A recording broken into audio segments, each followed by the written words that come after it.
Welcome back to the Psychiatry Boot Camp podcast. I'm Dr. Mark Mullen. Management of agitation is a really special topic to me, and I think it's one that can be really anxiety-provoking in new residents, partially because we don't get a whole lot of practical training on this in medical school. This discipline is applicable to any medical specialty, any allied health profession's career, and really any human being living in the world in general, but it's a skill that is crucial for people working in the field of psychiatry, not just for doctors, but for any staff that interface with someone who might be agitated. I teach a brief version of this whenever I get a chance, and I hope after listening to this episode you feel equipped to do the same. I'm going to lead us off with a quote from the American Association of Emergency Psychiatry, published in an article for their Project Beta, which we'll talk about a little bit later in the episode, but here's the quote. Working with an agitated patient can be challenging, and, as in managing other medical emergencies, it requires both knowledge and skills. As in advanced cardiovascular life support training, the former can be learned in the classroom, but the latter requires practice. So yes, this is a skill that can be taught, but it's not a skill where studying alone is going to go very far. We need to put our de-escalation skills into practice in order for them to be effective. I think a lot of these skills that we use when dealing with agitated patients are really honed outside of medical school. Some hone them with family members, or it could be in a job that requires dealing with people when they aren't at their nicest. Think about like a retail job during the holidays or lots of service industry jobs. For me, I think I learned a lot of these skills managing agitation when I worked as a referee. I refereed a lot growing up, made it all the way to the NCAA Division II, refereeing basketball before I had to scale it back in order to focus on residency. And I think most people know that the most aggressive, win-at-all-cost attitudes can come out during sports, from fans, coaches, players, honestly, from superintendents and from psychiatry residents too. I'm not the best fan at times. Anyway, so when I read the evidence-based verbal de-escalation for these techniques, I thought, looks very familiar. So my point is, at some point in your life, in some setting, you have had practice with de-escalation. Try to think about where that is and use it as a substrate when you listen to this episode to help it stick in your brain. All right, today's expert is Dr. Tony Thrasher. And Dr. Thrasher, I'll ask you to introduce yourself to our audience. Absolutely. Thank you very much for having me. My name is Tony Thrasher. I am a practicing psychiatrist in Milwaukee, Wisconsin.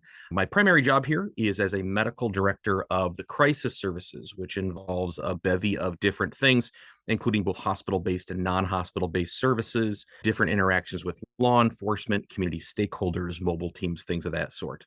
My main volunteer position that I'm really excited to come and talk to you from today is as president of the American Association for Emergency Psychiatry. So I really appreciate you having me in for this conversation. In your work, where do you find that you've most honed these skills in terms of managing agitated patients? It's really interesting because I think the natural thought would be this is a skill I need most in emergency departments and or inpatient units. And I think those are both valid. However, I would say the place where I probably see them get used more often at higher stakes, is in ambulatory settings, mainly because in an ambulatory setting, you don't have the physical plant, security, or other safety items that you can rely upon in a hospital or emergency department environment.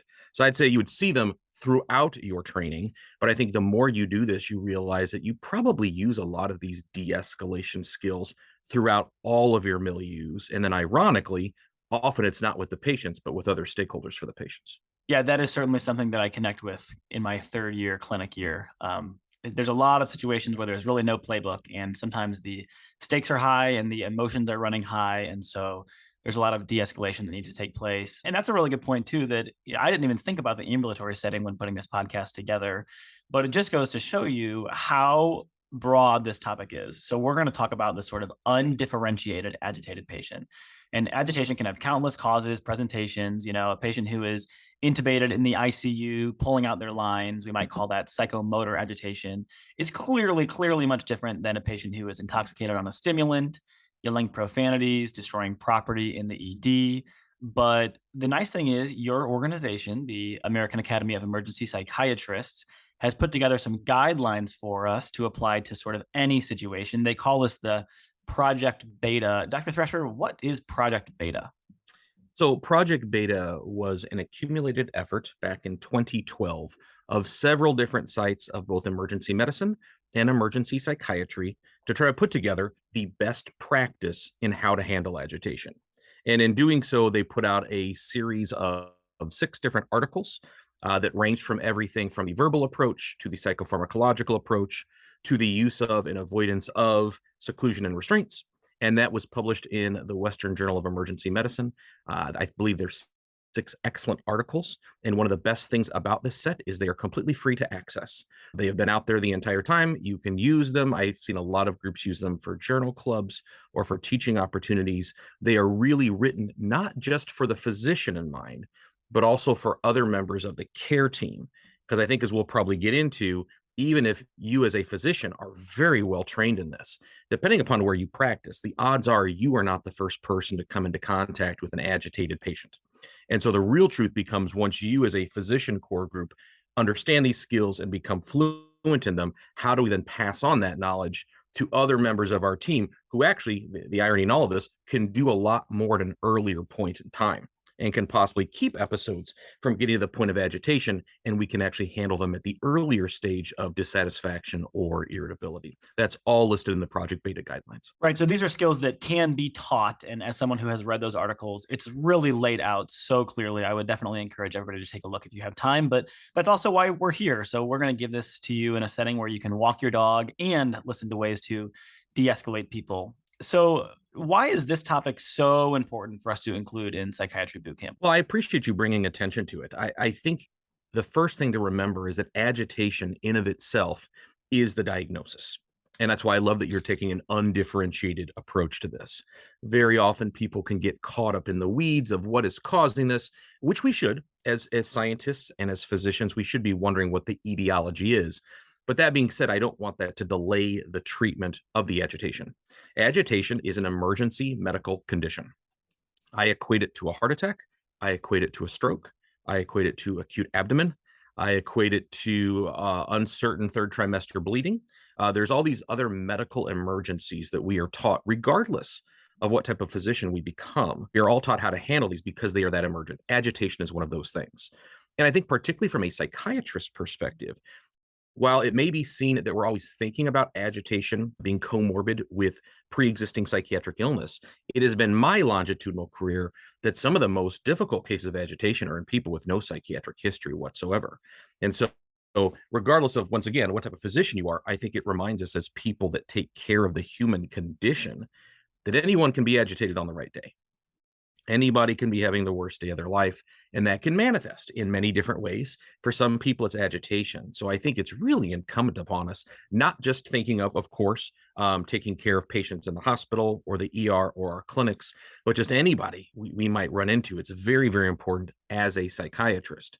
I would also point out, I think that we have seen increased rates of violence within healthcare settings over the past 2 to 3 years, which is very concerning. So you also have a practical component here that by doing this, we are making things safer for us and for our patients. It's not a punitive item for patients. It's not, you aren't doing what I say, so therefore this is now the ramification. It's, you are suffering from an emergency medical condition. I don't want my patients to suffer from anything. How can I intervene, reduce that suffering, make the patient feel better, which in turn makes us safer, which makes our entire setting safer? It really is a completely change in how you perceive something optically when you look at it as trying to help them as opposed to trying to protect yourself. And you can actually accomplish both those things by following these principles. I think this topic is really undertaught in medical school. And I think that one of the big reasons is it just doesn't make for a great multiple choice question. You know, there often is no one right answer, maybe even no best answer when dealing with a patient who is agitated. You need to be really dynamic. You need to really think on your feet. There's so many contextual factors that would not go nicely into a multiple choice question stem. So I think that oftentimes when things don't get put on multiple choice tests, we just don't cover them in medical school. But the reality is that it's a skill you're going to use every day as a psychiatry resident. And really, most residents are going to deal with this very, very regularly. So hopefully we can give you some really concrete tools to use, even though I think this goes way under taught, really at the undergraduate medical education, but even the residency level. Project Beta outlined 4 major principles that should be used in every encounter with a psychiatric patient, especially a psychiatric patient who is agitated. And to your point, not even necessarily a patient who has a primary psychiatric diagnosis or who has ever encountered a psychiatrist before, but anything you should do when you have a patient who is quite effectively dysregulated. There's 4 principles they lay out. Could you walk us through these?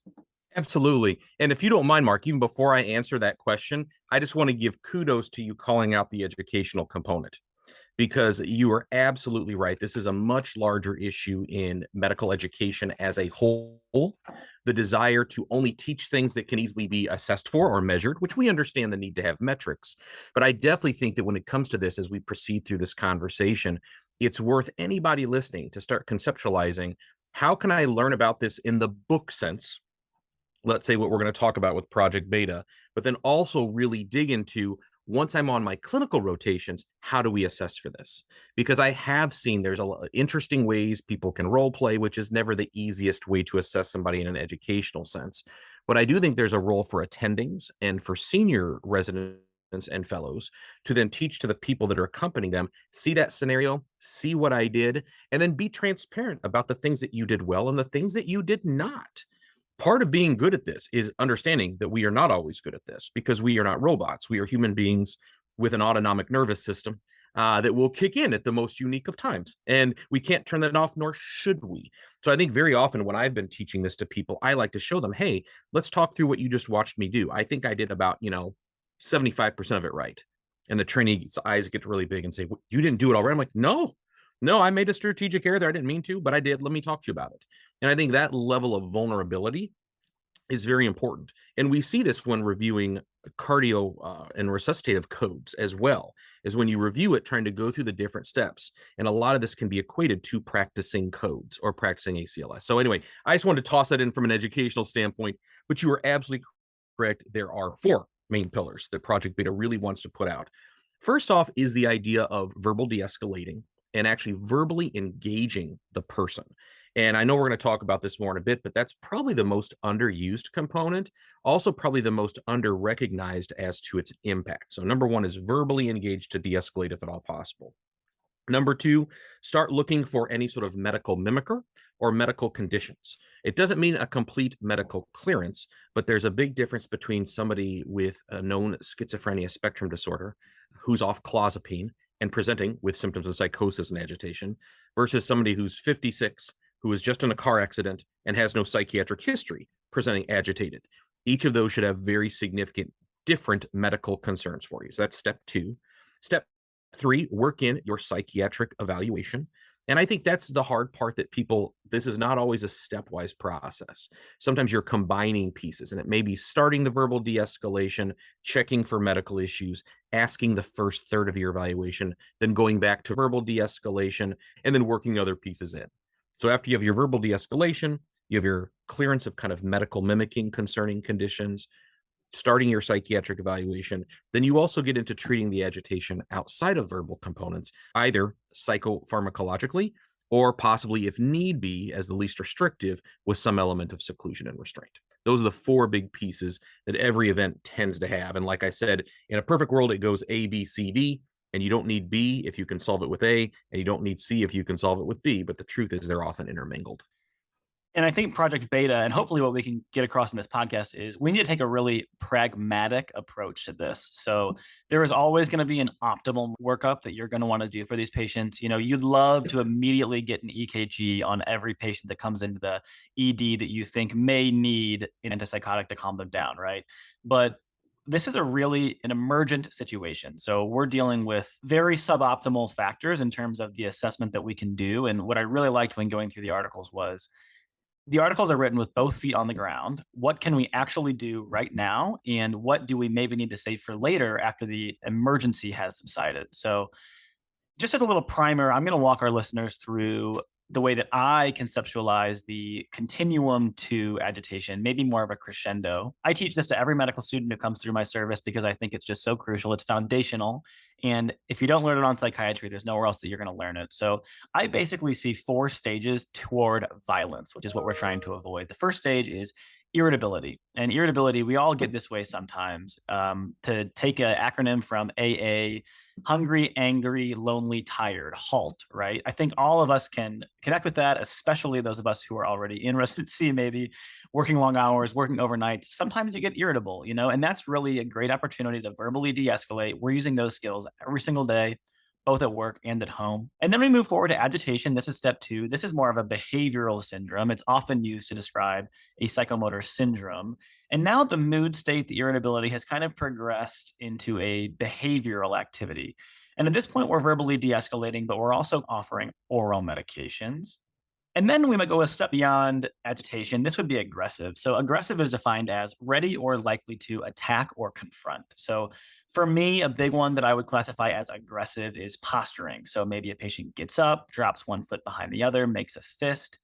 Another behavior that I would classify as aggressive is making a threat. So a patient might say, either you let me out of here or I'm going to destroy every object in this room, and to me, that is aggressive. And so once a patient has moved to the point of being aggressive, we're getting really close to violence and we want to avoid violence at all costs. So for an aggressive patient, we're definitely offering PO medications. At this point, we're preparing IM medications. We might be calling security over. We're considering telling the patient that they have the option. They can either take the PO medication or we may be at the point where they have to take the IM medication. And then the last step in the continuum, and one that we hope to never see, but I will venture to guess that all psychiatry residents will see throughout their training and probably should see, is violence. And this is using physical force to hurt something or someone. So violence can be against objects, breaking the TV, or it could be against staff or even other patients, which you might see, especially like on a forensic unit or on an inpatient ward. So that is typically how I like to give a little primer to medical students. How do you typically teach the escalation pattern from, irritability to violence? I really like the way you lay that out there because I think you can appreciate each section and you can give a case example. I bet you most, even medical students at that stage in their career, could say they have seen somebody from each of those 4 quadrants. So I probably teach something very similar. To tell you what I teach, I guess I would lead with what I think is not being taught.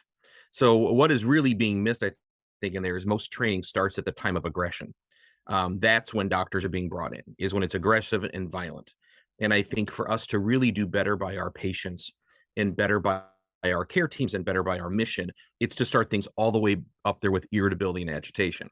And I think one reason people struggle with that is because that isn't always involving meds, right? There is the idea of, no, this is just engagement. That's a term I like to use a lot with students and trainees is how do you engage with people? How do you understand that while this is just another day for you, this is a very, very important day for the person and maybe their worst day.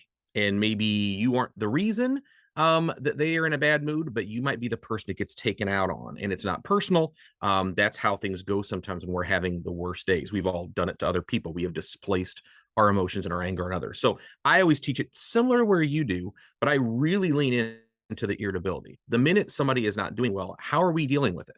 And what I find most often is one of 2 errors are made. One is people say, that's not my job. Nursing has them right now. Social work has them right now. Security will handle. That's not my job, which I obviously could not disagree with more. The other thing is I'm going to wait and hope that it just gets better. And that gets used a lot. And I get it. There's a bit of fear and anxiety that we would all have in these situations. But this is where I take them back to the cardiac example. I would not sit there when somebody walks into my ER, clutching their chest, holding their arm, and say, well, let's just wait and see how this goes. Maybe the chest pain will resolve. Maybe it's costochondritis. I'm just going to wait this out. What bad could possibly happen? So I would say either delaying intervention and or assuming that the only intervention a physician can make is psychopharmacological are the 2 big errors that I see. So I really try to encourage people using a very similar scale to what you do is how are we going to get involved at the stage of irritable? What do they need? And this is where you've got all the wonderful implements of trauma-informed care, psychological first aid. I have ran a psychiatric ER for over a decade, and we always joke that one of the biggest de-escalating things we have are sandwiches and juices, much more powerful and potent than psychopharmacological agents at times. And I think people take that as a humor, and it's not really meant as humor. It means you need to meet the person where they are. And a lot of times we can solve their agitation with some basic human respect and interactions that I don't think you always get taught, right? It's not once again, to your point, it's not a testable thing. It doesn't affect a receptor system or a neurotransmitter level. So therefore we aren't always leaning into it. But I really think the more that physicians get involved at the irritability and agitation stage, it's not just good for the patient. You are setting an example for the entire care team because everybody's watching you. and everybody's learning from your example. And maybe next time you don't have to be the first person in when it's irritability because you've taught other staff members how to do it. So that's kind of the thing I teach. And then also, when you mentioned kind of the verbal intersection with the psychopharm component, I remind people a lot of times those things go together. And the way I kind of press it with trainees is diagnostics, and I press it with patients as resolving your discomfort.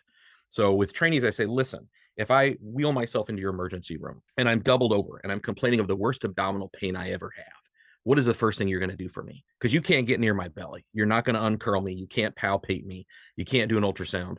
The first thing you're going to do is address my pain. And you're doing it because you need to move the pain out of the diagnostic spectrum so you can make a good diagnosis. And I think the same thing can be said about agitation. A lot of times when a patient is agitated, that is the thing that is really in our face, taking our attention. And we could be missing some really pertinent issues that we just can't get to because of the agitation. So I'll remind them, maybe we psychopharmacologically intervene before we get to these other stages, not just because I want them to calm down because we have some fear and anxiety, but I want to clear that out of the way so I get the confounding variables gone and I can decide what the heck is going on with the person. And I find that works for them too. Particularly as kind of you alluded to, you get better with psychopharm and you are proving to the patient this isn't all about sedation. This is about me trying to treat the symptoms that you have. For instance, one thing we see a lot is people are, say, anxious or psychotic or manic, maybe a little hypomanic with anxiety, and they really want to go home or they really want to get something across to you. And I'll tell them, it sounds like you want to have a good conversation with me. I want to have a good conversation with you. But right now, there's some symptoms in the way. I can't do my best by you, and you can't do your best to share the information with these symptoms kind of clouding our picture. Can I try this medication and come back in 10 to 15 minutes? I guarantee you, you'll be feeling better, and then there's something more we can talk about. I can better understand you, therefore, I can help you, as opposed to, I need you to calm down, right? Or I need you to follow the rules, or I won't get to you until you calm down. It's more about how we can relieve their suffering, so to speak. And I find that is a really powerful thing. And the last thing I'd say in my teaching on this is somewhere around that, what you had is the agitated to aggressive step, kind of step 2 to step 3. I would also note that sometimes giving a medicine, having a patient trust you, and they've never met you usually, they take the medicine and they feel better. You have now really primed for a phenomenal psychiatric interview because they don't trust people and they have a reason not to trust people. And in fact, they probably aren't trusting a lot of the steps that brought them to you to begin with. So if you're a fan of object relations or anything like that, you are literally showing them, not only do I know what I'm doing, I told you I'm going to do it and it worked. You can trust me. And from that point on, your conversation is money. And I think too often we wait on giving medicine, kind of waiting for like the last step, when in fact there's a lot of these lower dosages, great medications we can use to alleviate discomfort and build some type of trust between the two of us. And then all of a sudden, lots of good information is garnered. Brilliant. So to all of our newly minted residents listening, here's something to get excited about. You are now finally going to be the leader of a team. I think that when you get into medical school, you get in because of kind of how you interviewed and what's on your resume. And for most of us, that's a lot of leadership positions and leadership capabilities. And then for medical school, for 4 years, they tell you, okay, sit down, be seen and not heard, learn what's in these textbooks. And then you get to residency and it's like all of these things that you had to use 4 years ago, you're dusting off those skills again. And it really is satisfying and fun at times. So get excited. You get to be the leader of a team, but that comes with responsibility. So what Dr. Thrasher said is when you have an irritable patient, get into the room, establish that therapeutic alliance, do it early. And one pearl that I will add that's really concrete and is easy to miss, talk to your staff. If it's on the inpatient unit, when you get there in the morning, ask your nurses, how is everybody doing? Is there anything that I need to be aware of? They want to tell you. And they will also like you a lot more because you are involving them in the care of their patients. So do not forget to have good relationships with your staff. If you're on the consult team, check in with the floor nurse. Give them open-ended questions because they will give you all of the information, most of the information that you need, and really help you to care for your patient. Okay, so moving forward, we're going to talk about, as we are now, as the psychiatry resident, approaching this agitated patient. And again, this is going to be in the ambulatory setting, the consult setting, the inpatient setting, the ED. What do we need to do before we get to the patient, before we open the door to ensure safety? Well, the good news is a lot of that can be done long before the patient ever presents to the facility. So the training is everything. And what most staff will tell you is that once they are trained, they feel better about the circumstance in general. Once again, I equate it back to ACLS. If nobody has ever told you what to do, and you walk into a patient that's being coded, and you're handed it and say, hey, you're on intubation, go for it, your panic level is going to be at an all-time high. So part of this to prepare for it is making sure that whether your group is or is not doing it, can we start training all staff? Can we talk about these things before the incident happens? Because once it happens, once again, autonomics kick in and your training will be there or it won't be there. I think another thing you can do is fully expect and anticipate that things will not go as you are planning. And that's okay. That doesn't mean you've done something wrong. So we, like many ERs, have got the back room where the docs are, and you'll hear the yelling, and somebody's like, "Oh, that's my patient. I'm heading out there. I hope this goes well." And I'll always chuckle with them. I'm like, "Well, the little bit I've heard, I don't think this is going to go well." And it has nothing to do with you and your skill set. You're a phenomenal physician, but it sounds like from what I've heard so far, this poor person just had their child taken away at the Bureau of Family Services court. They've relapsed on cocaine and they're off their medications. I think they're in for a couple rough days. So let's try to lower our expectations and keep it based on safety. And once again, I think that's one of the hardest things for us to do as doctors because we want to make people feel better. We want to resolve all their things and have them leaving smiling. And in some of these crises, that probably is not a fair expectation. And in fact, it may lead us to overpromise and underdeliver on things. And when people are in crisis, they are very concrete. The frontal temporals turn off and we become all limbic because we are in crisis. And so very short, straight, to the point things, including feeling free to say, I don't know. And I think that helps people kind of exhale a bit because it means before you go handle that agitation, we are not asking you to be a specialist in it. We're asking you to follow some basic rules and guidelines, do the best that you can, and keep the patient's best interest in mind.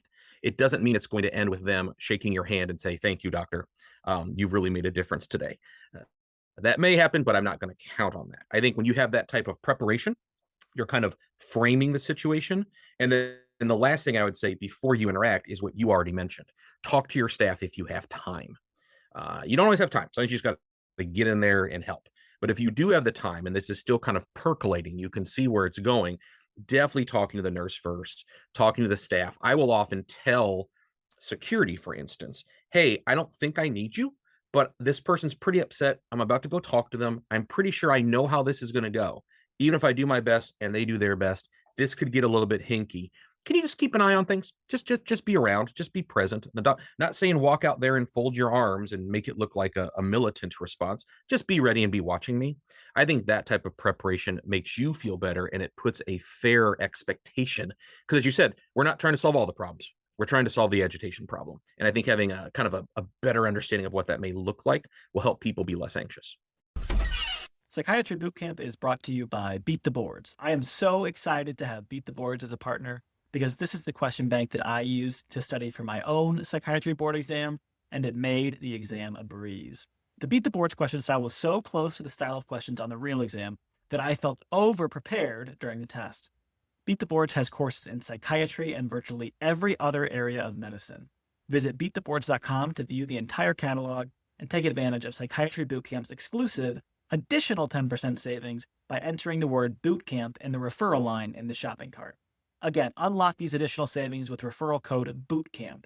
That's one word, no spaces, bootcamp. Psychiatry Boot Camp is brought to you by Simple Practice. Are you thinking about starting your own practice, but you're too daunted by the business and logistics? Or maybe you have a practice, but you're spending so much time on scheduling, record keeping, and billing that it's burning you out and slowing you down? Simple Practice is the solution for you. Simple Practice is an all-in-one EHR designed to help practitioners thrive. From admin work to clinical care, Simple Practice has a suite of tools that work together to simplify practice management. This includes e-prescribing and PDMP checks integrated within the app, and a lab slip template that can be easily sent to patients within the portal. With Simple Practice, you can spend your time on what matters most. For an exclusive 7-day free trial and 70% off 4 months, visit simplepractice.com/bootcamp. That's simplepractice.com/bootcamp. Okay, so now moving into de-escalation specifically. So we've talked to our staff, we've made sure the patient is searched for weapons, they're in a safe and secure environment. We have hospital security on standby, not intimidating the patient, maybe not even seen, but just sort of around in case things don't go as expected. When we enter the room and talk to the patient, what are some strategies that you have found helpful for de-escalation? Well, you guys have all been taught going back to medical school and interviewing courses that the majority of communication is nonverbal, and this is no different. I would even say when you are in crisis, whatever percentage that is, goes even further up. In other words, this is very much, it's not what you say, it's how you say it. In fact, what you say sometimes may not be able to solve the problem. So, depending upon your comfort level with the patient, I try to come in, make sure you are in a relaxed posture, not hands in pockets, hands easily visible.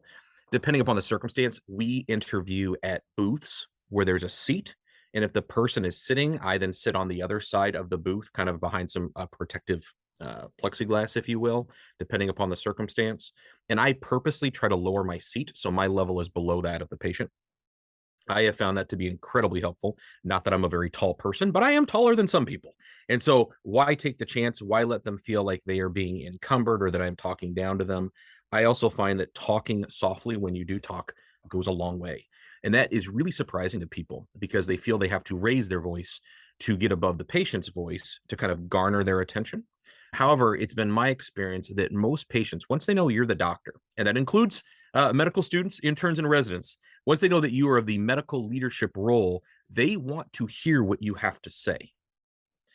They are either concerned at what you're doing and they want to figure it out, or they're really trying to make an alliance with you for good reasons or otherwise.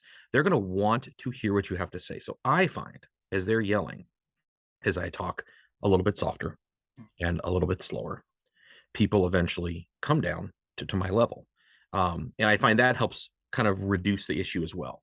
And sometimes when it comes to when you first walk in the room, it's less about what you do and just making sure there's things that you don't do, right? You don't start off with a lot of you statements. We don't fold our arms. We don't threaten. Never promise anything that you can't come through with. And I find the easiest intro question, and you don't have to go this way, but I find it to be incredibly helpful, is what can I do for you right now? Not why are you here? Not I need you to calm down. Are you not aware of our rules and policies? Or, I always say, listen, I've had a chance to review some stuff. I've talked to some people. That being said, I've been doing this long enough to know that that's not always the whole story. I'd like to hear it from you. I'd love to hear what you have to say about things. But first things first, what can I do for you right now? It looks like you've had a horrible day, and I can't even imagine what you've been through. How can I help in this moment? In other words, I am deferring my medical needs and the questions that I want to ask to see what they want. And that can be very de escalating. And you're keeping it relatively simple because I think that one thing that's really important to keep in the front of your mind when dealing with undifferentiated agitation is the people that you're talking to are not always thinking clearly, right? So let's look at our mental status exam. What is the thought process? Is it disorganized? Is there loosening of associations?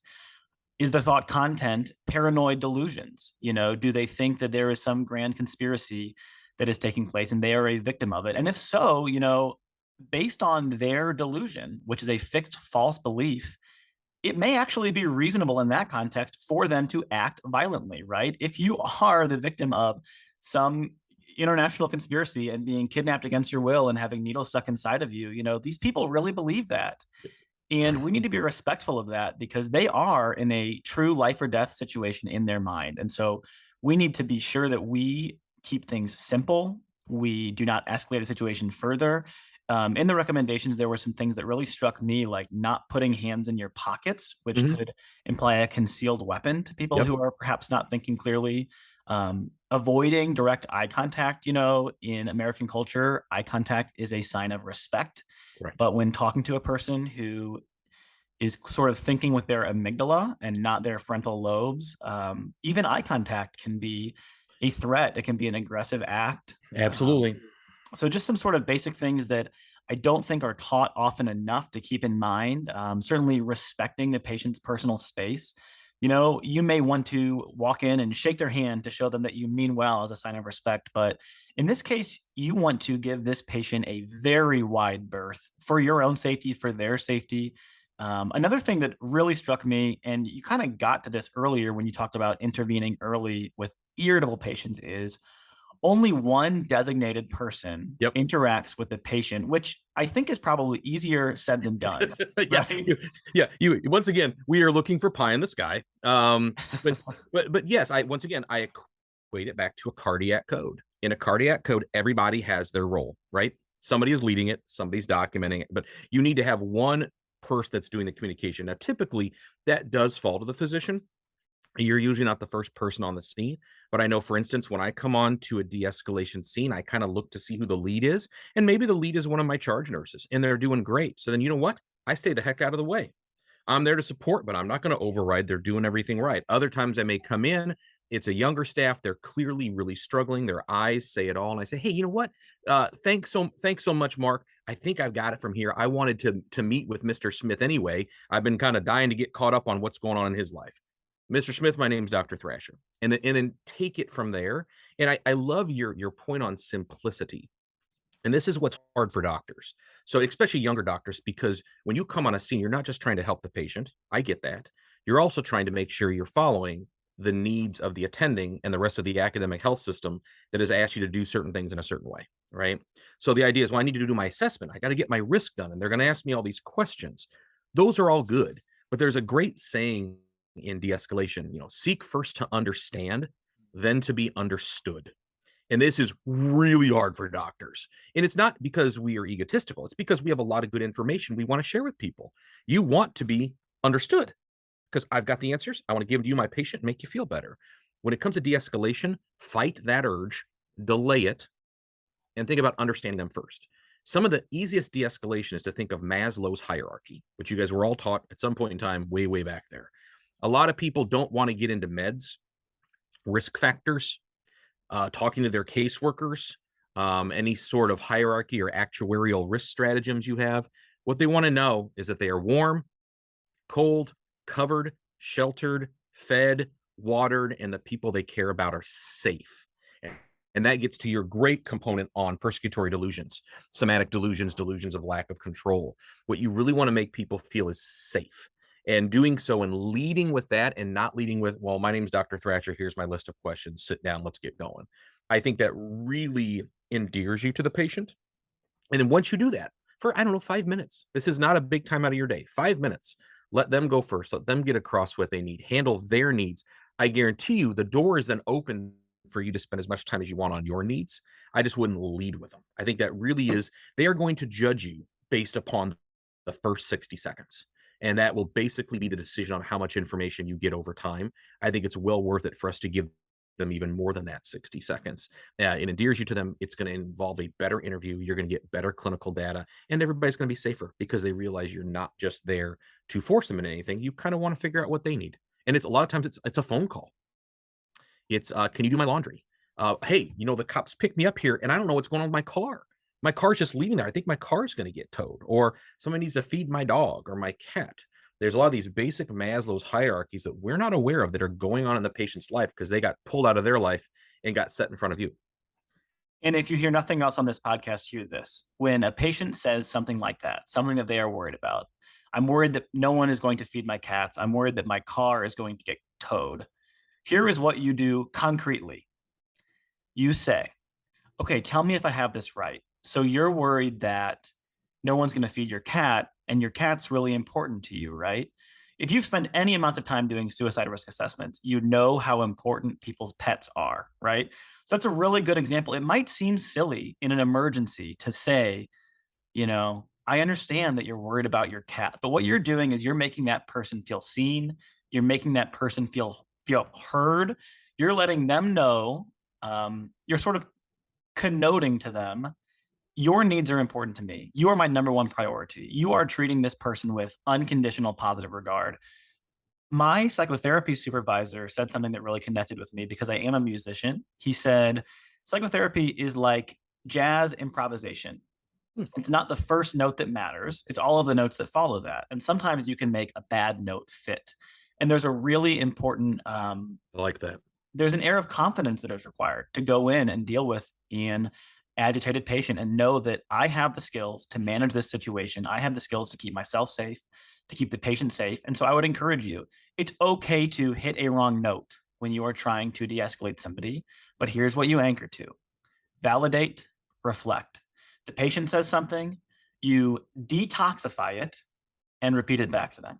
You're worried about this. Okay, I hear you. This is your concern. Is that right? And sometimes you can really watch this moment. Oh, And I absolutely. hope all of these medical students have seen this, where all of a sudden a patient's guard comes down, they look up from the floor and they say, "Oh my goodness, this person wearing a white coat actually cares what I have to say." Yep. You might be the first person that day that they have felt that way about. You might be the first person that week or that month. Simple respect and, like you said, clarification and active listening.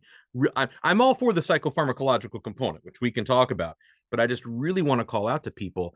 I think when people only look at it psychopharmacologically, not only is it not consistent with best practices, it limits who can intervene in the de-escalation, right? It has to be us.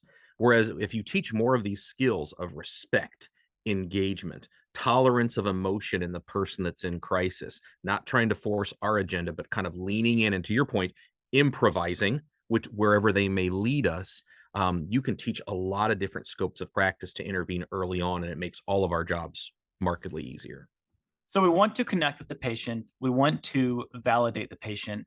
But, sometimes people in crisis who are not thinking clearly, maybe who have had a lot of intoxicants from one family or another, say things that are just sort of impossible to coalesce to, right? Oh They're yeah. making completely absurd statements, offensive statements. They are spewing profanities. They are saying things that are incredibly, incredibly hurtful to us, to our staff. How do you manage it when patients who you are trying to treat with respect and connect with say things that are just totally unacceptable? Yeah, those are hard. And I would say it's a complicated answer. There's a difference between somebody who is intoxicated and spewing it versus psychotic and cursing because you truly feel that these people are trying to kill you.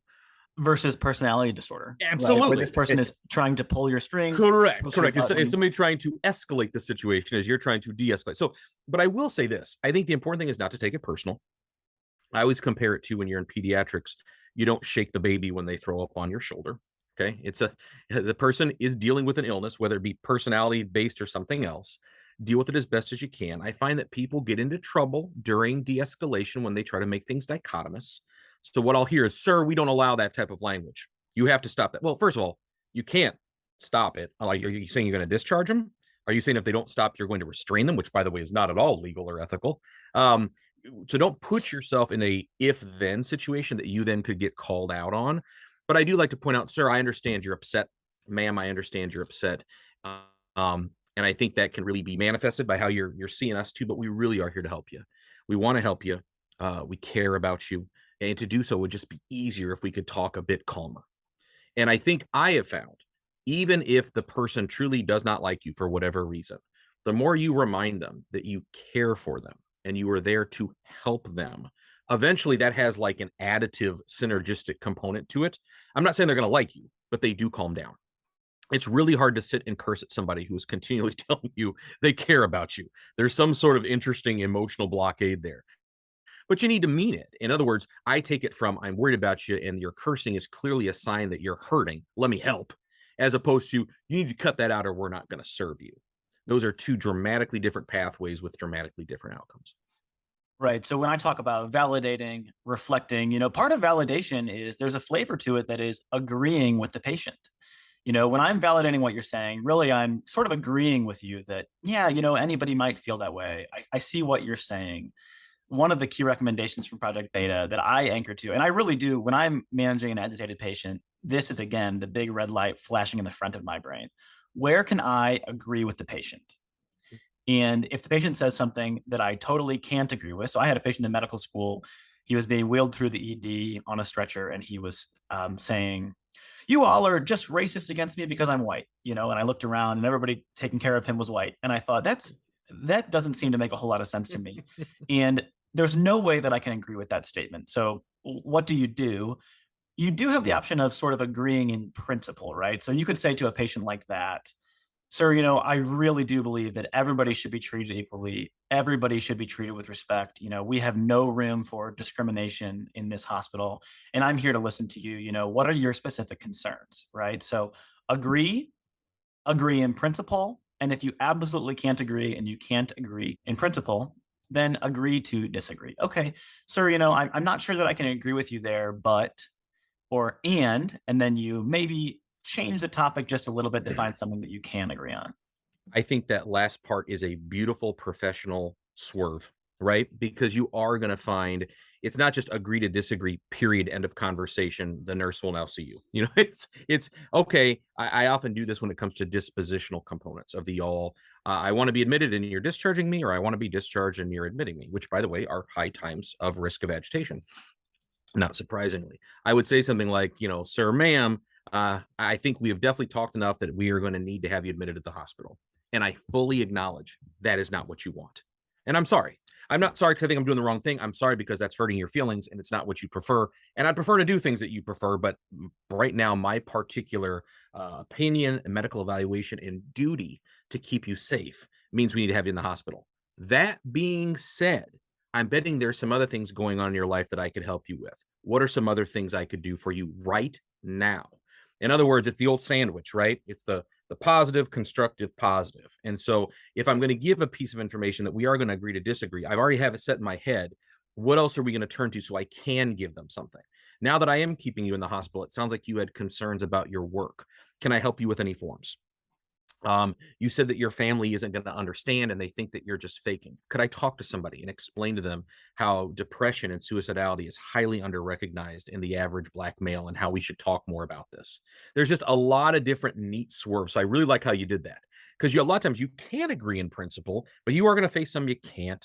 And some where your ethical duty is going to tell you that you got to do something else. So just don't leave it there. Don't leave on the sour note. Remind them I'm doing this, even though you disagree with my decision, which I hear and I respect, but I'm doing it because I care about you. It's my job and I want to do the best by you. So that being said, what else can I help you with today? It reminds them they're not a number. It reminds them that this doesn't end with a dispositional decision. Another thing I think to keep in mind with these patients is that a lot of these patients have absolutely no control over their situation, Correct. which is about the most distressing environment that any human being could be in, somewhere where you are totally at the will of the people around you and you don't really get a say, and nobody wants to be in that situation. So anything you can do to give the patient more control over their situation. Are Amen. there any choices that you can offer the patient? We will get to psychopharm soon. We're spending a lot of time on verbal de-escalation because I think we both think this is so grossly undertaught, but I noticed that you're cold. Would a warm blanket be helpful if that's possible? Another key recommendation is to establish basic working conditions. And this really gets to sort of limit setting, which I think if there was a most difficult piece to managing the agitated patient, it is managing limits, because there does come a time with an agitated patient where the behavior truly is no longer acceptable. And the symptoms simply need to be managed to keep the patient safe, to keep everybody else safe. So how do you navigate the conversation about limit setting? I appreciate you bringing this up because I remember as a student, and many students that I teach say this too, in today's current medical climate, they feel somewhat hamstrung. I'm going to speak for a myriad of people that have spoke to me about this. They feel hamstrung by what they call the patient-centered care movement, which is not a bad thing per se, but this idea that it's more of a customer service component, which once again doesn't have to be a dirty word. We can talk about that later. But I see people, kind of being in a dichotomous. Well, I can't say no, or I have to have these really harsh limits. The truth is with everything is there's a nice middle ground. And you and I have both given, I think, some pretty concrete examples of how this entire approach is very much trying to give the patient control. So when I first meet them, not saying what I need, what do you need? Let's let you control the show for the first 5 to 10. What is it you need? Really passing that control back because we don't want them to have learned helplessness, nor do I want your listeners to have learned helplessness and believe that you just have to kind of do whatever the patient says. That's not at all accurate. And if somebody is pushing that on you, that will not help with agitation either. That's not a good thing. You need to have therapeutic limit settings. So I think for most of us, if we're following along the progression that you've kind of laid out, and we've done a lot of good verbal de-escalation, and we're getting near kind of the positions of where it's getting concerning, hopefully we've already started the conversation on medication. Because once again, the medication verbal can cross over because we're not just trying to knock them out. We're trying to actually decrease their symptoms so we can have a more therapeutic and complete interview. So hopefully we've already tried that. If the person is refusing the orals, that's where you start deciding what you want to do. And I have a couple thoughts on that. One is, just because somebody tells me they're not going to take an oral medicine doesn't mean I don't order it. And this is medical legal. Theoretically, if you're ever on the stand, if you didn't order it, they didn't refuse it. It's not on a MAR. It never happened. I see this a lot in court cases. Like, well, they didn't want it. And they said, could you please show me in the records where the patient refused the medicine? And they can't refuse it because you never ordered it. So I would say, as a physician, if you see a symptom such as agitation that has a best practice medication to address it, we have somewhat of an ethical onus to order that. I'll also say there's a lot of patients that say no to medications that then accept medications orally. I always say my nurses are like Jedi masters when it comes to kind of, they may have said no to me, but I put the order in and then things magically 10 minutes later, the nurse comes back as I'm writing my note and says, oh, they took it. I said, oh, well, that's surprising. So I think there's a lot of things where, once again, getting back to your comment on control, people want to be able to say no to things. They want to be able to say, well, you're not going to force it on me, to which I say I'm not. But I think you're having an emergency right now. And just like if you were having a heart attack, I would give you medicine for it. If your leg was bleeding, I would put a tourniquet and try to stop the bleeding. Right now, we need to do something for these symptoms too. So I always consider kind of an approach like that: order it, let them refuse it.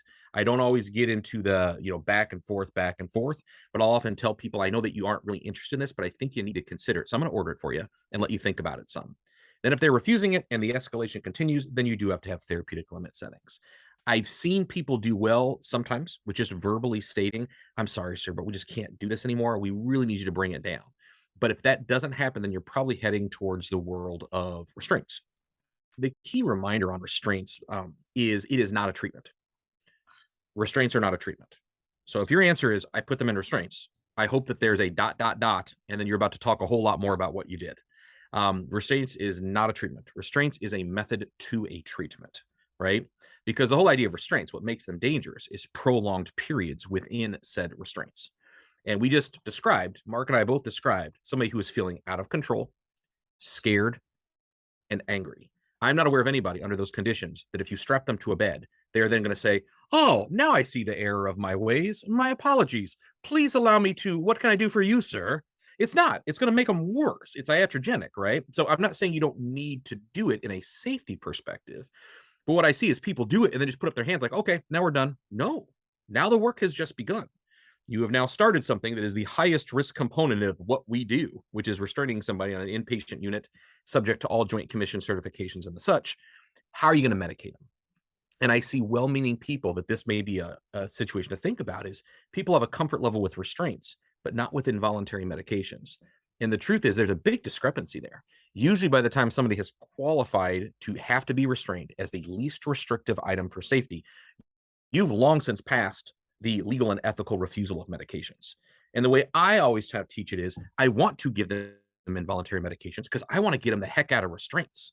Restraints are by far the riskier thing out of those two options. So I think the key is, whenever you do head down the road to restraints, this is another messaging thing you may want to think about. I prefer to be in the room. I think it's not fair to outsource that to other members of the healthcare team and say, sir, I'm so sorry it's gone this way. I'm not a fan of this. You're not a fan of this. But because I'm worried about your safety and the safety of everybody else, we had to go to this temporarily. I'm going to get you some medications. These medications are safe. They are going to make you feel better, and we're going to get you out of this so we can continue our conversation. It's a hope-filled while still owning it, so the person's not concerned, right? The last thing they want to think is, well, when am I going to get out of here? That's only going to make their anxiety and their agitation worse. I think it's important to call out what you're doing and why there needs to be medications to get people out of restraints, not just have people sit there till they magically calm down, which will never happen.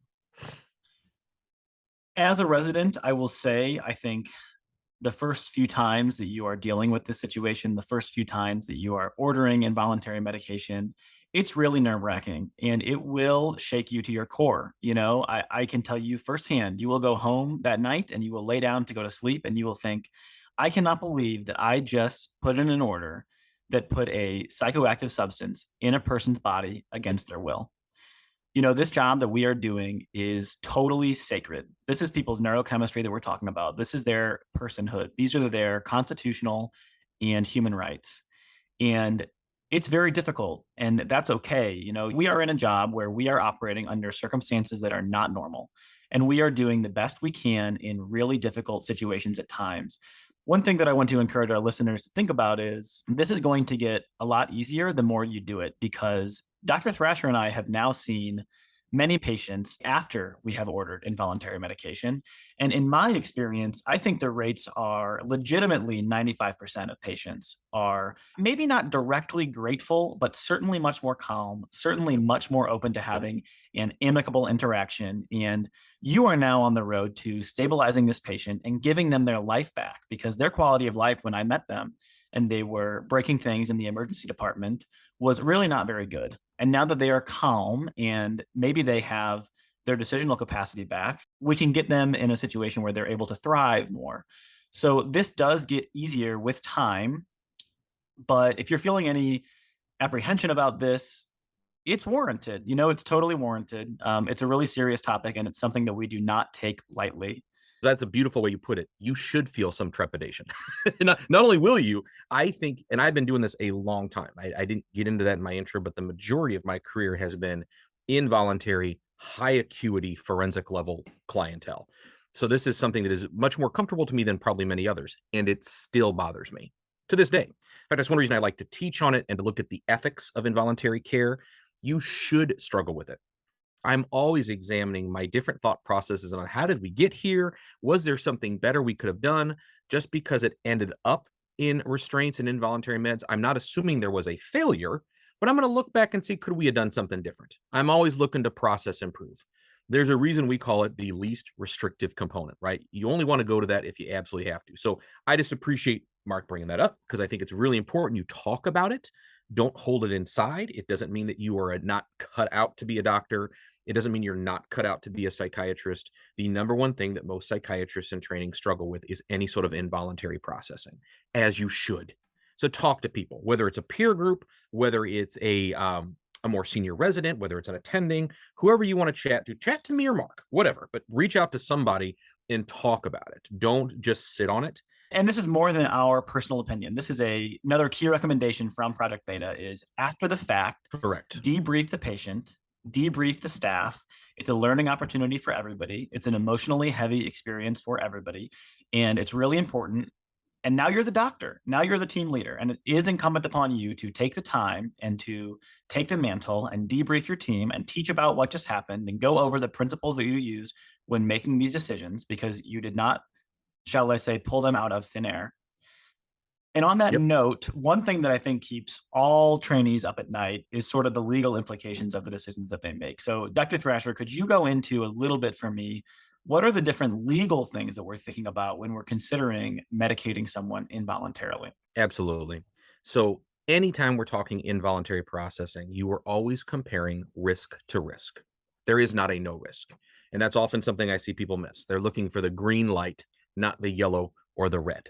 What you're probably looking for is a less red version of the yellow light. Okay. This is risk versus risk. And that's what your documentation should reflect. I don't just say that to make you feel better.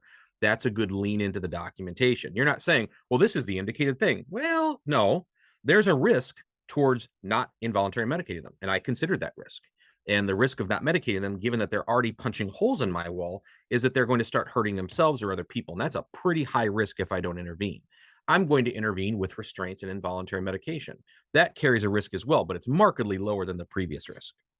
That's really what you want to lean into, is risk versus risk, and that you are doing so as the least restrictive option. In most of these cases, I mean, we've had a nice little talk here so far on all the different things you tried first. So it's going to read well in your note, but also understand that depending if you work like in an emergency department or even an inpatient unit, it's not uncommon for a high percentage of restraints to be within the first 30 minutes of contact. So you aren't always going to get to have the I tried A, B, and C, therefore I did D. So lean into risk versus risk. The good news is when you document that you consider the risk of not doing this, most charts are pretty clean. What you don't want to get into is any documentation where the seclusion restraint was punitive. You know, I've seen charts where we had to do it because they weren't following unit rules. Oh, I would not do that, right?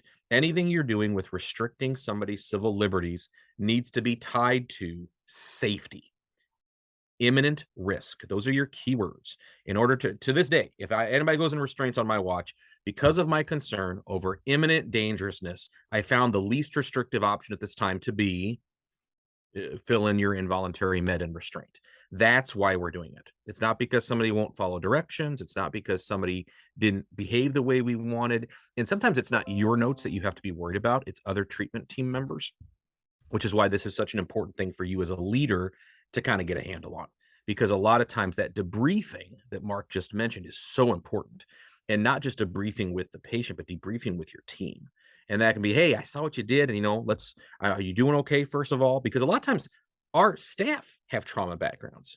And so there's more of even a traumatizing feel to the people that are carrying out our orders. We're bearing the stress of doing the order and sleeping with it at night. Other people are being tasked with laying their hands on people and doing it because we said so. So I would just say lean into risk versus risk and really focus on, I'm only doing this as the least restrictive because of imminent dangerousness. As with any topic in psychiatry, of course, management of agitation has a lot of gray areas, but I'm going to sort of dust off a couple of, I think, really clean things that you just said. So one is, and this really is where I draw the line with my patients, because there is a line to be drawn. One bright line is violence. For me, when a patient is violent, I am considering that unacceptable. I can't tolerate it anymore. Someone could easily get hurt, and therefore I am probably going to move forward with medication. In fact, I'm certainly going to move forward with medication. Where we can have a discussion is, are you willing to do it orally, or are we going to need to give an intramuscular injection? And then the second really bright line that I want to dust off for us is those two words, imminent risk. So this is a board question. When are you able to involuntarily medicate a patient? And the answer is when the patient or anybody else is in imminent risk of danger. Okay, so without further ado, to all of our medical students out there who are studying for their shelf exams, shall we move into psychopharmacological management of agitation? We shall, and I love the way that you saved it to the end, because I do the exact same thing when I talk about this. Everybody's like, when are you going to get to the meds? And I say, but listen, the reason I spend 90% on not meds is because 90% of the time, you may not need meds. This is actually the part that if you get really good, and I'm not against the meds, obviously, but if you get really good at these other parts, you're going to find that you need the meds less and less, or you need lower dosages of the meds, or you need less prescription of said meds over a 24-hour period because you're doing all these other things first. So yes, we should definitely get to that. I know there are shelf exams, there are board exams, and we should definitely cover some things. So I think, if we kind of work through the project beta pathway, there's many different reasons that people might be agitated. For all of you consult liaison folks out there, your favorite consult, they're delirious. Right? Everybody is delirious, it seems like sometimes on consults. So consults, as you know, is the one place, because I'm going to give benzos a big shout out in a moment, that we should avoid benzos. Unless you're dealing with a true alcohol or sedative withdrawal delirium, you're going to want to avoid benzos because you don't want to confound the scenario. I would say the same for sole anticholinergic agents. Don't forget that a lot of our antipsychotics have an anticholinergic burden already in them. Let's not make that worse. And usually for delirium, you're looking at lower dosage antipsychotics. The atypicals have gotten more pub, but the typicals still do work at a lower dosage. So you're not talking about 5s and 10s of haloperidol, you're talking about 1s and 2s. And a lot of the newer antipsychotics have already gone out and gotten delirium coverage by the FDA. So you have some options out there for some of the newer ones as well, if that is something you are more comfortable with. So that's kind of the delirium group. You're always looking to find what the underlying condition is. But in the meantime, while they're pulling at their soft restraints and yanking out their Foleys and yanking out their lines, which of course is not going to be good for them, how do we help with that? And then you can also use that time to teach the rest of the team on that floor about the environmental component of delirium, helping people with orientations that I think people always think about with dementia. They don't always apply it to people with delirium, and they really should. So when we're dealing with delirium, the first thing is sort of what's causing the delirium. So it's almost always going to be an underlying medical condition. So we want to do what we can do to address that. And then in terms of managing the symptoms of delirium, which is really why psychiatry is consulted, we are going to avoid benzodiazepines, which can worsen delirium. And we're going to go with a low dose antipsychotic. I do want to ask you if you could be specific, because now we're talking about residents who are actually going to have to make that big step into putting in the orders, deciding on dosages, which we don't cover at all in medical school. Let's say you're dealing with a patient who is delirious, who has a urinary tract infection. This is an older patient who is quite confused. They have hyperactive delirium. And remember, there is no indication for medicating hypoactive delirium because we're just managing the symptoms. We're not treating the delirium. A patient with hyperactive delirium, older patient, UTI, any thoughts on which specific medications you'd go with and the dosages? Great question. What I always suggest, and we're not gonna delve into the case that deep, but you look at all the underlying medical conditions, look at the other medications they're on. I'm gonna assume with the UTI and everything else, we're dealing with somebody who's on more than 2 meds. So look at everything else so you can check out your P450s, and maybe you're using software for that, maybe you're using your own organic knowledge, but be cautious. The biggest problem is accidental interactions with other medications. So make sure you know their med list. If not, I still think for that population, low dosage aripiprazole works very well. Low dosage haloperidol works very well since I'm thinking of some sort of IV, IM options. Ziprasidone has got some decent studies. Quetiapine, if people are really struggling with sleep in particular. Now, quetiapine isn't very well, there's not a great IV option for it. But if you've got other ways to administer it, these are all different ways that you can kind of lean into low dosage medicating of the symptoms, to your point, of hyperactive delirium. That's one of our sort of 4 causes of agitation that we're going to talk about. Let's go ahead and move into the next one. So the next one, and remember that these categories can, of course, overlap in the real world. But for the purpose of Project Beta, we pulled out substance related, something you are going to become incredibly familiar with, and something honestly that we could do an entire other discussion on this, because when people have substances on board, whether we know it or not, there's a lot of bias that happens in medicine. And I think that bias in medicine around substance use definitely plays itself out in de-escalation. And at the rate of sounding, at the risk of sounding a little bit harsh, I've seen staff members literally be punitive because they feel the person should suffer while they're in intoxication or withdrawal, and that's going to get them clean.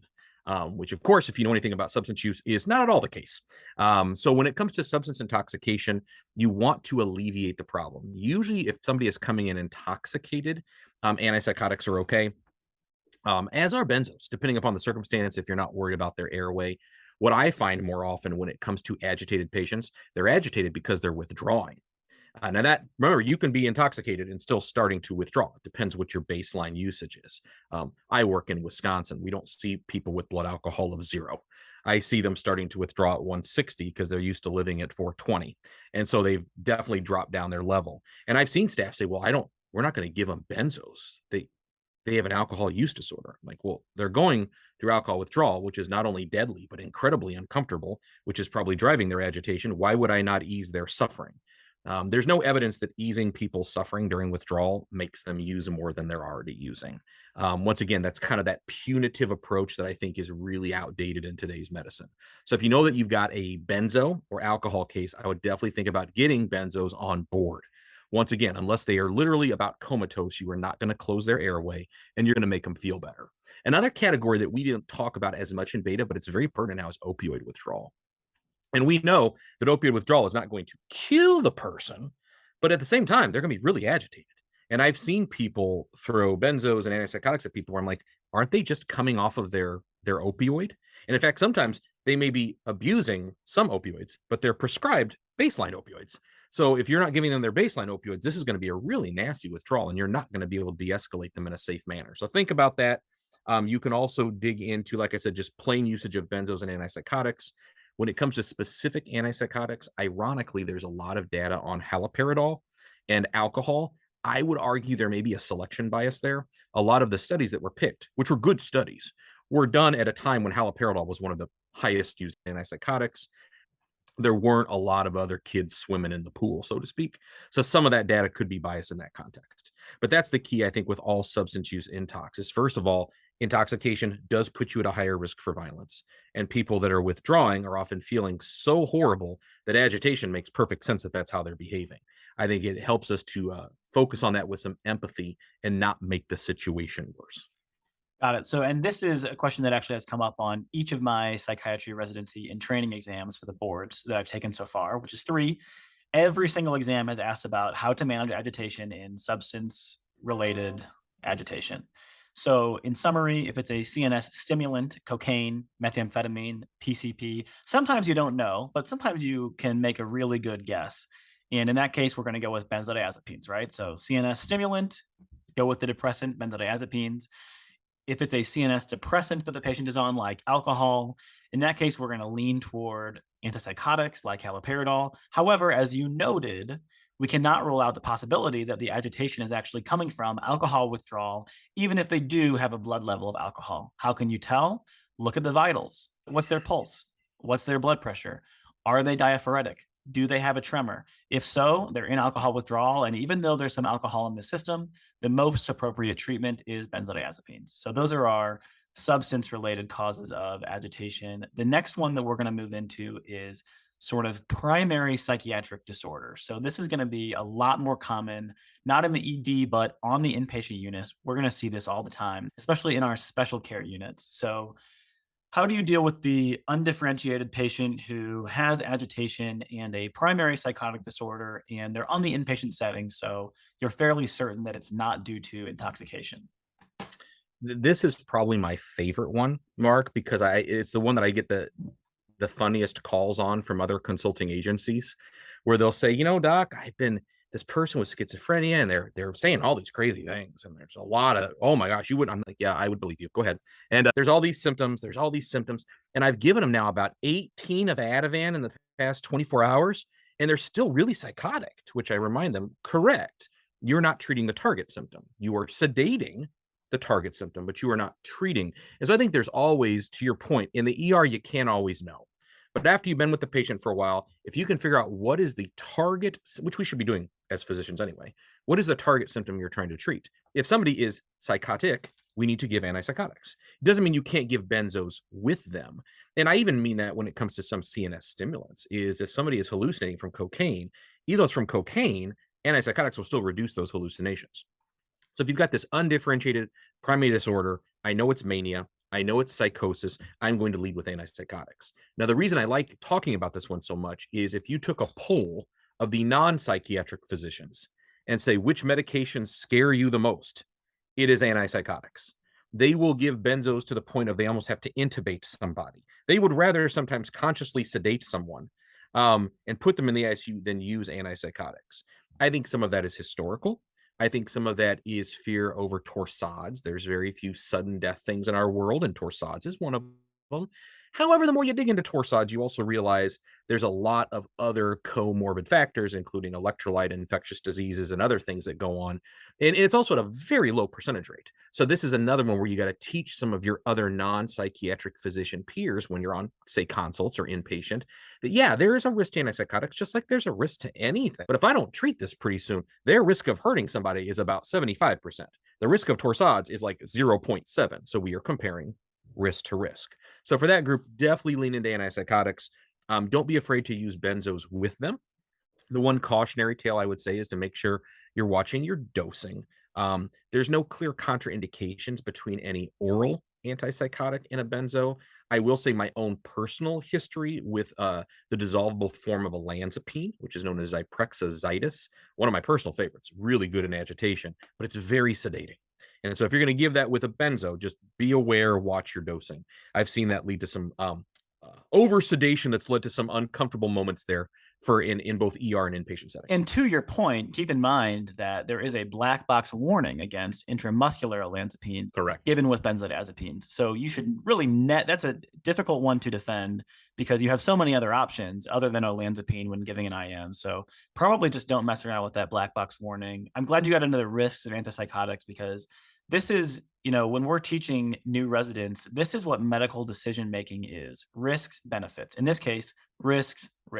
So other risks associated with antipsychotics, things like extrapyramidal symptoms, especially acute dystonia, you want to be on the lookout for. It does happen even still now. What does that look like? Do you see a lot of that, and how do you treat it? I think you do. You'll see it in one of two peaks. Somebody that's been on antipsychotics forever and just the cumulative approach has led to a dystonia, which could be we just didn't know how much antipsychotic they were on prior to presentation.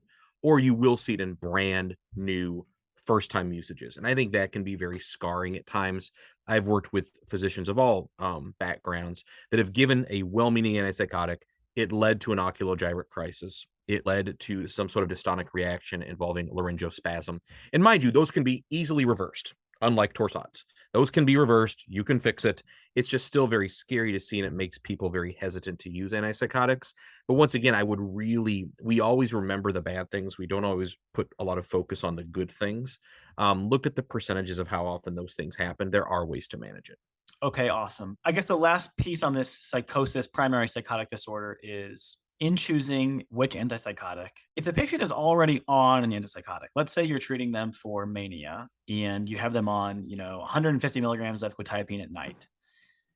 Consider just going up on that dose. Consider giving an additional dose of quetiapine. You don't have to reach for the IM haloperidol if they're willing to take more of what they're already on. It's always best to max out one medication in psychiatry before starting another. So, is this a setting where you don't need to immediately reach for an IM haloperidol plus Ativan? Can you just give more of what they're already on, because you're not just treating the agitation and the symptom, you're treating the underlying disorder. Amen. You hit that very well. And if you're in the ER and they aren't on something, I'd say two others that get a lot of publicity, not because they are better than others, but because of their formulation, are the aforementioned dissolvable olanzapine and the dissolvable risperidone, which is known as M tabs or melt tabs. And then Zydis is the dissolvable. Once again, I'm not saying risperidone and olanzapine have been proven to be more effective. I'm saying they come in a better delivery method, which is a great way to give somebody something. You're skipping most of the first pass effect. You're not worrying about cheeking. You're not worrying about compliance. And the best part is it has a more rapid onset of action. So it's different than a pure PO med. And in that way, I can actually come back in 15 minutes and really see how they're feeling. It makes them feel better. And it also keeps me more efficient in what I'm doing. That's a very rewarding part of our job, especially a patient who is dealing with acute mania. Yep. And oftentimes people with this condition kind of know what is going on because it's happened Yep. before. And they come into the ED and no one's really sure what to do. And then they see you and they're like, finally, a psychiatrist, can I please go to Yeah. sleep? And you give them the disintegrating tablet and you come back in half an hour and they are so much calmer, feeling better. And that's a really rewarding moment. So I'm glad you brought that up. So, okay, we've gone through delirium. We've gone through substance related agitation. We've gone through primary psychotic disorder, primary psychiatric condition agitation.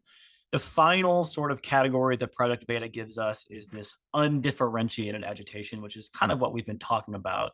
Could you kind of parse that out for Sure. us? I think as you nicely set up, depending what your practice habit is and where you're going to be, you're going to face probably a lot more undifferentiated than differentiated. And don't forget, just because somebody has a pre-existing mental illness does not mean that is what is always going to cause their agitation. Their mental illness could be well controlled, and then something else on top of it is causing the agitation. That's something we see a lot outside of psychiatry, is this kind of anchoring bias that once you have a psych condition, it is at fault for every single thing that goes wrong with you. And that's not accurate at all. So make sure that just because there's a diagnosis, we're still making sure, is that what's causing this if we know it? Otherwise, most time you don't, and it's undifferentiated. And this is where I kind of give my shout out to benzodiazepines. Now, I am not pretending that these are not complicated medicines. Oftentimes, the best medicines are the most complicated. The truth is, benzos are well tolerated by most people. They come in a myriad of ways to be given to the patient that are easily accessible, readily accessible. There's at least two or three that have minimal to no P450 interactions, so you don't have to lose sleep over that at all. So there's a lot of good things about them. That doesn't mean that the people that deal with them in an ambulatory sense don't have a reason to be concerned. They also have a high addictive potential and can be misused and have been misused. In fact, that's probably, for those of you that do outpatient, one of the more complicated parts of your jobs is either inheriting people that have been on a long-standing, no longer helpful regimen they don't want to go off of, or they're actually on a regimen that's doing them harm. It's disinhibiting. And in fact, a lot of data has come out in the past 5 to 7 years that longitudinal benzo use in our chronically mentally ill population, such as schizophrenia, is not good for them. So I say this to say we're talking just about agitation. In this silo of agitation, benzos are your friend. You are not going to make somebody addicted to benzos by giving them a benzo when they're agitated. You are not going to make somebody more addicted who's already addicted by giving them a benzodiazepine. We're talking about once or twice in a visit to trying to deal with symptoms. Okay, point taken. Benzodiazepines are very useful for this indication. Dr. Thrasher, what else do you have to add? There's one thing that beta doesn't cover, but I'd like your audience just to hear. There's one other question you can ask in all of this, which is, because you kind of alluded to it, Mark. If somebody's already been agitated before, which a lot of our patients have, or they've had these symptoms before, what works for you? Now, They may give you an answer that you can't use, right? They're going to say, fifth of Jack Daniels. Well, I can't do that. But ironically, alcohol works on a certain part of your brain. I have some medications that also work on that part of your brain. Let's talk about some Ativan. Let's talk about some clonazepam. So there's ways to work into that. But a lot of times they're going to tell you something that's okay. You mentioned quetiapine earlier. I hear this all the time. Well, I missed my 2 p.m. dosage of 50 milligrams of quetiapine. Now, do I think 50 milligrams of quetiapine is going to solve this person's agitation? Not necessarily. But I also don't think it's going to hurt it. And I'm building this response. I'm trusting the patient and their history of knowing themselves. There is so much that goes into that. Hey, I bet you've been here before. Before I start giving you my thoughts, have you ever taken meds that have helped you with this before? You get wonderful answers to that question. And even if it doesn't fit one of the easy categories we just talked about, you can often work it in. Another one I hear all the time is gabapentin. I'm not aware of any data that gabapentin treats agitation. But that being said, we also have to remember the human mind is complex. The placebo effect is real. And if we are not harming people and that can fit into other things we're giving them for agitation, it's a really nice way to build that rapport. So don't forget that option too. I like that beta gives you kind of a best practices to guide. But as you move into the art of this and not just the science of this, asking the person what usually works for you now goes a long way. And it's going to save you a lot of digging through the chart. You may want to confirm it with the chart, but people say, yeah, I've had people that I've worked with for years say, yeah, usually 15 milligrams of Zydus works for me. I mean, they're literally typing it out for you, and it's going to help the person, and they know that you're listening to them. So just give that a thought too when you're picking your psychopharmacological interventions. Make sure to ask the person what has worked for you before or what hasn't. So what I'm hearing from Dr. Thrasher is do not check your common sense at the door.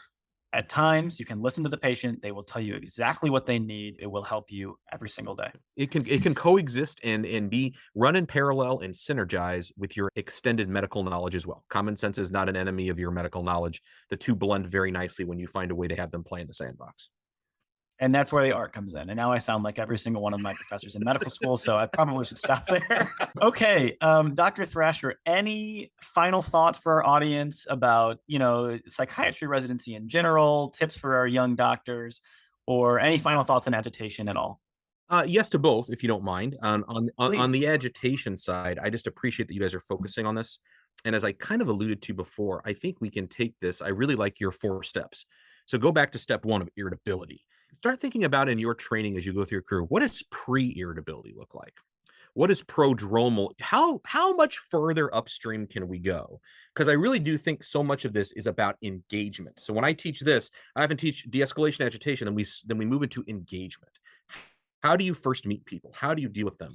And there are elements to kind of an approach that is mimicked more often in business that can be very helpful in medicine. How do we respect people? How do we interact with them? How do we make sure that our institutions are respecting them and interacting them at the door and not making it a punitive type of situation? There's also a great element of all this called service recovery, which is a well-established business term for basically apologizing and empathizing with somebody, but not because you did anything wrong, which is like seemingly foreign to most medical systems, which is, I hate that you don't feel good about this. I'm pleased with my medical decision. I believe I've done what's right, but I fully acknowledge that you're not feeling good about this, and I wish I could help you more. How can I empathize with you? Because sometimes in a lot of these situations, our patients' lives are so complicated. Sometimes while we want to ease their pain, one of the best things we can do is bear witness to their suffering and be there with them respectfully. And you'd be surprised how often that de-escalates people too. So that's my take on agitation. And as to psychiatric residency, kudos on your journey. Keep asking all these good questions. If you look at what Dr. Mullen has done, think about ways in which you can take your learning and pass it on to other people. Think about different formats, different entities of learning, and how we incorporate in medicine both the book learning and the real life learning, and making sure those are not so disparate, but more kind of connected, I think is the next step for medical education. So I appreciate the time. And if you guys ever want to talk about this or anything along these lines, give me a holler. I'd be happy to talk about it. Awesome. Well, thank you so much, Dr. Thrasher. Thank you, sir.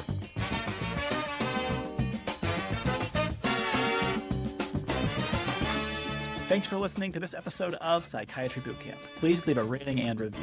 If you have questions or feedback for me, you can email me at psychiatrybootcamppodcast@gmail.com. The opinions shared in this podcast do not reflect the opinion of any institution, including host or guest employers or podcast partners. This podcast is not intended to be used as medical advice or in any legal proceedings whatsoever, including to establish a standard of care. This podcast is intended only as a supplement to a complete, accredited psychiatry residency and is grossly inadequate to rely on for medical decision-making. It is intended to entertain and inform. You should always rely on your own clinical judgment when making medical decisions and contact your physician for medical advice.